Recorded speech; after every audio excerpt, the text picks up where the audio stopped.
나의 자금에도 불구하고 위축되지 않는 이유는 우리 하나님이 크고 위대하심을 믿기 때문입니다.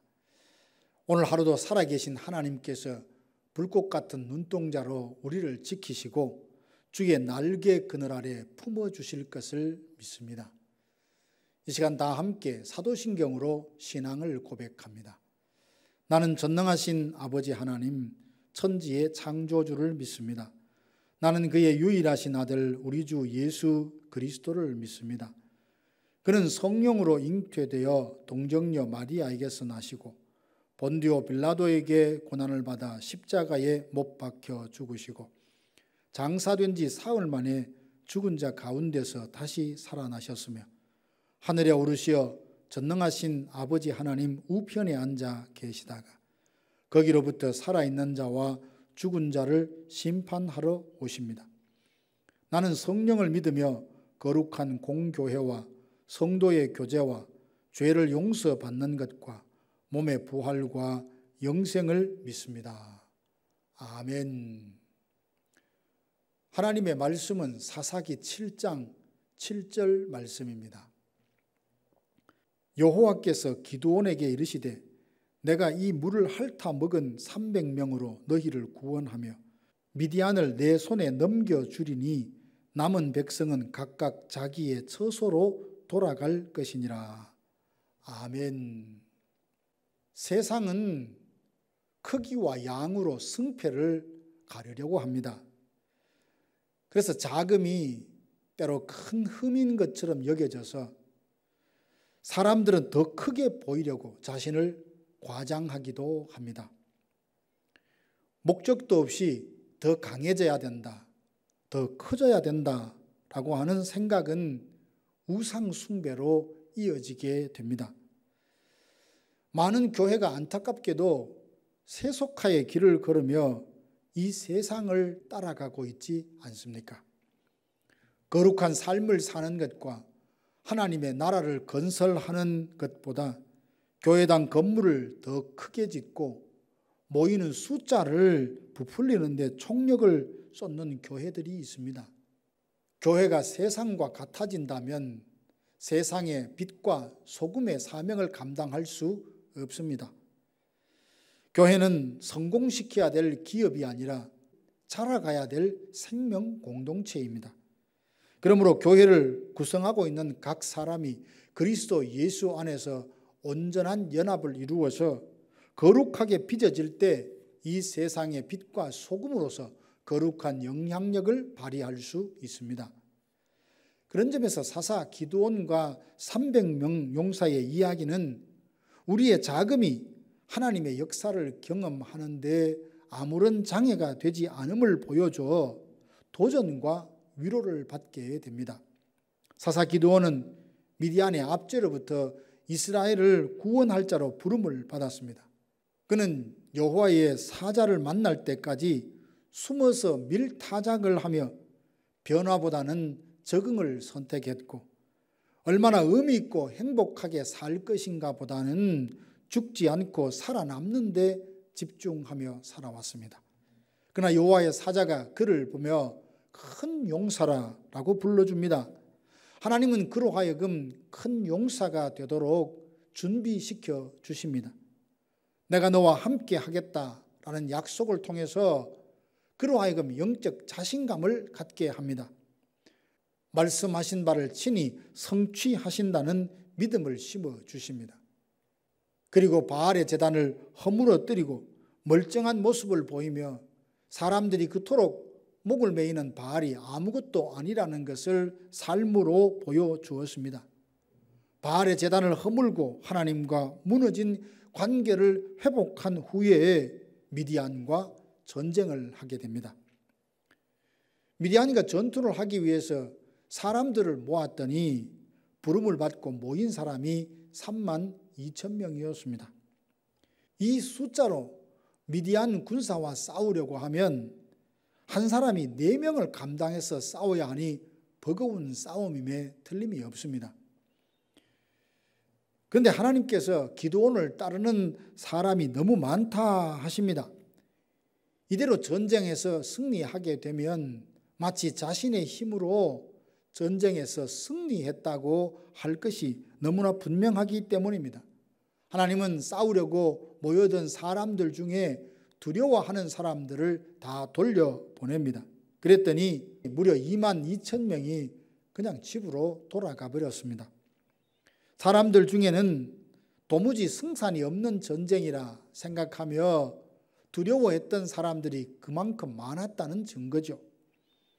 그래도 10,000명이 남았으니 이들을 잘 추스려서 전쟁을 해야 되겠다라고 생각했을 텐데 하나님은 이 사람들도 많다 하시며 시냇가로 데려가서 물을 마시게 하여 시험하게 합니다. 시냇가에 가서 개가 핥는 것처럼 물을 핥아 마시는 300명만 남기고 나머지는 집으로 돌려보냅니다. 이제 기드온과 남은 300명은 450대 1이라고 하는 경쟁 속에 미디안과 전쟁을 치러야 합니다. 과연 이대로 싸워서 승리할 수 있을까 확신을 갖지 못할 때에 하나님은 기드온과 300명에게 말씀을 하십니다. 내가 너희로 하여금 이스라엘을 구원하며 미디안을 내 손에 넘겨줄 것이다. 사실 이 전쟁은 300명이 미디안과 싸우는 것이 아니라 하나님이 친히 싸우신 여호와의 전쟁입니다. 기드온은 밤중에 공격을 할 때에 100명씩 세 팀으로 나누어 항아리 속에 횃불을 들고 한 손에는 나팔을 들게 했습니다. 기드온이 보내는 사인에 일제히 소리를 지르며 항아리를 깨고 나팔을 불자 하나님이 역사하심으로 미디안 사람들은 자기들끼리 죽고 죽입니다. 기드온과 300명이 미디안 압제에서 구원한 일은 재미있는 이야기를 넘어 우리에게 귀한 영적인 교훈을 남겨줍니다. 하나님의 구원은 사람의 많고 적음에 달려있지 않음을 알게 됩니다. 세상은 얼마나 많은가, 얼마나 큰가, 여기에 승패가 결정난다고 생각을 합니다. 그러나 영적 세계는 이와 다릅니다. 영적인 승리는 사람의 많고 적음에 달려있지 않습니다. 전쟁을 위해 말과 마병을 예비하거니와 승리는 하나님께 달려있다 했습니다.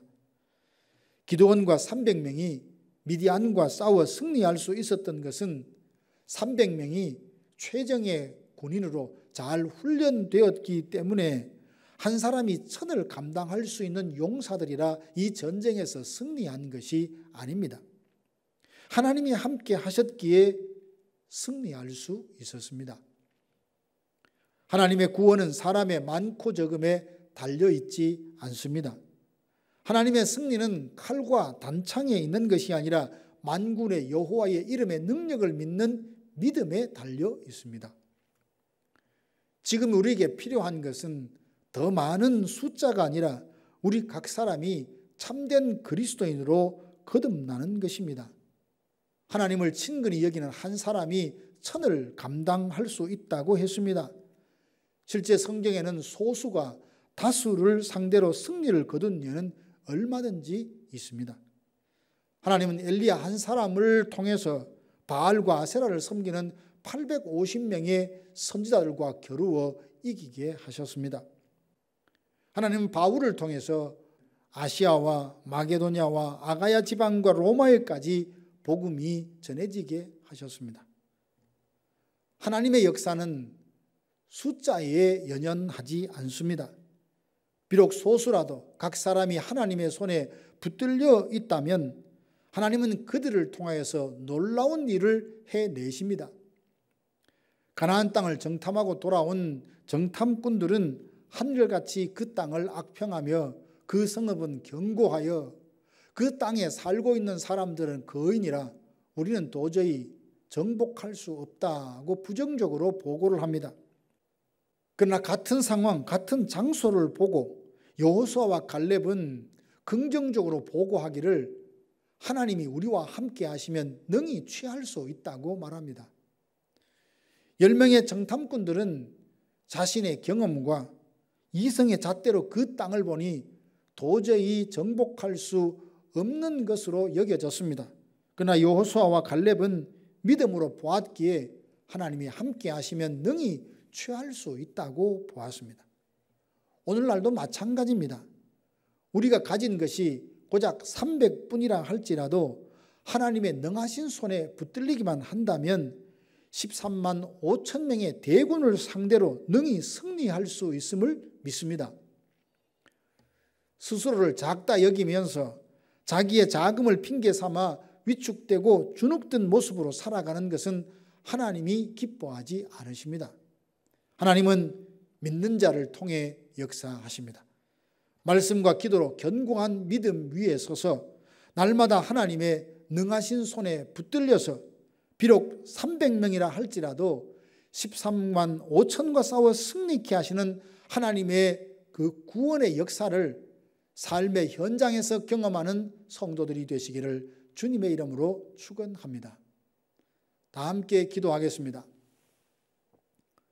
지금은 우리 구주 예수 그리스도의 은혜와 하나님 아버지의 크고 놀라우신 사랑하심과 성령의 위로교통 충만케 하심이 하나님의 구원은 사람의 많고 적음에 달려있지 않음을 믿고 기도원처럼 믿음으로 살아 진정한 승리를 이루리라 다짐하는 사랑하는 성도들 머리 위에 이제로부터 영원토록 함께 있을지어다. 아멘.